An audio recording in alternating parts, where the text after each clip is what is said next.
बिलाल साहब, NFC award क्या करेंगे? आप तो चाहते हैं कि सूबों का या रेवेन्यू कंपोजिशन का शेयर जो है वो चेंज हो जाए, या डेट सर्विसिंग और कुछ अखराजात BISP है, ग्रांट्स हैं जैसे AJK को जाती है, GB को जाती है, तो वो उसमें डिविजिबल पूल में आ जाए? देखिए नदीम साहब, सबसे बुनियादी बात यह है कि हम ये चाहते हैं कि वफाकी और सूबाई हुकूमतें जो अब NFC के लिए बैठ चुकी हैं, एक दफ़ा आपने देखा कि उसकी किक ऑफ मीटिंग हुई, उसको फाइनेंस मिनिस्टर ने चेयर किया, उसमें वर्किंग ग्रुप्स बन गए, सूबाई वज़राए ख़जाना भी उसमें शामिल हैं, और एक data based evidence based exercise होगी जिसमें पिछले 5-10 सालों की फ़िज़िकल जो भी ट्रेंड्स रहे हैं उसको जायज़ा लिया जाएगा, सूबाई भी वफाकी भी, रेवेन्यू के भी, एक्सपेंडिचर के भी, और आगे की भी चीज़ों को मद्देनज़र रख के गुफ्तगू होगी,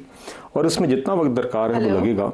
मेरी सिर्फ एक ये गुजारिश है सब साथियों से, सब हुकूमतों से, कि everyone should sit there with an open mind. देखिए बुनियादी मकसद इज्तिमाई क्या है कि हमने एक ऐसा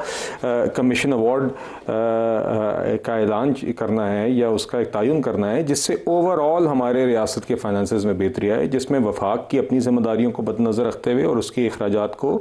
और सूबों की अपनी ज़िम्मेदारियाँ रखते हुए, जो दोनों इक्वली इंपॉर्टेंट है, हर किसी की अपनी अपनी ज़िम्मेदारी है, मगर बुनियादी उसका मकसद तो यही है कि शहरी की ज़िंदगी में बेहतरी लाना, चाहे वो दिफा का मामला हो, चाहे बिजली पानी हो, चाहे वो एजुकेशन हेल्थ हो, तो उसके अंदर दोनों रेवेन्यू और एक्सपेंडिचर साइड पे we should sit with an open mind and see what the data says, और उसके बाद मेरे ख्याल से एक नतीजे,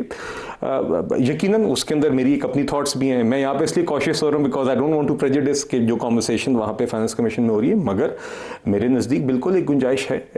कि आप कम से कम वफाकी हुकूमत का जो शेयर है रेवेन्यू में, उसको देखा जाना चाहिए। या